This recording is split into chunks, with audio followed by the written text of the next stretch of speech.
সম্প্রতি দেশের বেশ কিছু অঞ্চলে আতঙ্ক ছড়াচ্ছে রাসেলস ভাইপার। শুধু তাই না, ঢাকার খুব কাছাকাছি চলে এসেছে এই সাপ। অন্য সাপ যেখানে মানুষ দেখলে পালিয়ে যায়, রাসেলস ভাইপার মানুষ দেখলে তেড়ে এসে কামড়ায়।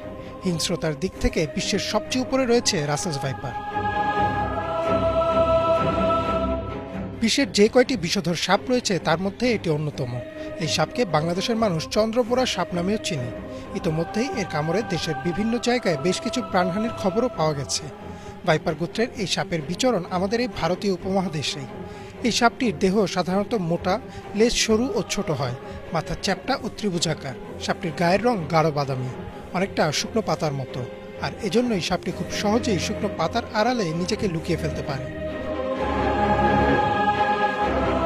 রাসেলস ভাইপারের জিহ্বার রং বাদামি অথবা কালো হতে পারে। এর সারা গায়ে গাঢ় বাদামি বা কালো রঙের গোল গোল দাগ থাকে। গোলাকার এই দাগগুলো দেখতে অনেকটা চাঁদের মতো, আর তাই এই সাপকে আমাদের দেশে চন্দ্রবোরা নামেও ডাকা হয়। দেখতে অনেকটা অজগরের মতো। পেটের দিকে যে আঁশ রয়েছে তার রং সাদা। রাসেলস ভাইপারের বিষ দাঁত তুলনামূলক লম্বা হয়, প্রায় 16 মিলিমিটার পর্যন্ত হতে পারে। এই বিষ দাঁত পৃথিবীর সব সাপের মধ্যে দ্বিতীয় সর্বোচ্চ বিষ দাঁত। সাধারণত সব সাপেরই একটা বৈশিষ্ট্য থাকে, তা হচ্ছে এরা মানুষকে এড়িয়ে চলে। কিন্তু রাসেলস ভাইপারের ক্ষেত্রে বিষয়টা একেবারেই উল্টো। এরা মানুষ দেখলে আরও আক্রমণাত্মক হয়ে ওঠে। বিষধর সাপ হিসেবে রাসেলস ভাইপারের অবস্থান পৃথিবীতে পঞ্চম হলেও হিংস্রতার দিক থেকে এদের অবস্থান সবার উপরে।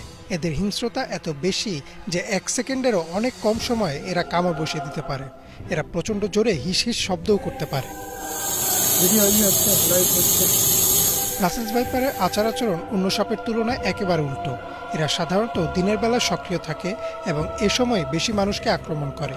এরা ঘন জঙ্গল এড়িয়ে চলে, সাধারণত ঘাসে ঢাকা খোলা মাঠ, ফসলি জমি ইত্যাদি জায়গায় এদের বিচরণ। রাসেলস ভাইপার কামড় দিলে কামড়ের জায়গায় প্রচণ্ড ব্যথা হয় আর ফুলে যায়। কয়েক ঘন্টার মধ্যে আশপাশের জায়গাও ফুলে যায়।